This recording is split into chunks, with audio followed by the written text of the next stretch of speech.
Bueno, yo tengo sangre gallega porque mi padre nació en Orense, la verdad que tenía muchísimas ganas desde siempre de conocer esa tierra y fue en el año 2017 cuando me vine para España a estudiar un máster de periodismo y cuando lo terminé, un año después dije, me voy a Galicia.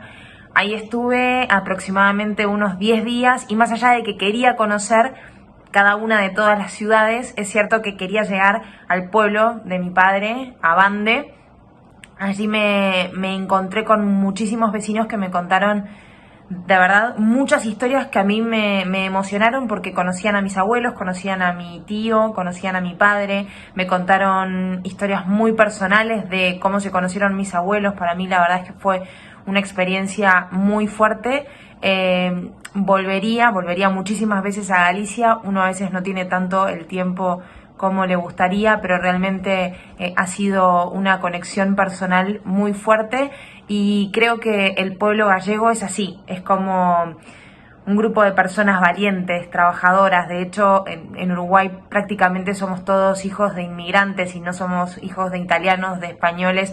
Muchos, como es mi caso, somos hijos de gallegos y la verdad, para mí, tener sangre gallega es algo que me llena de orgullo.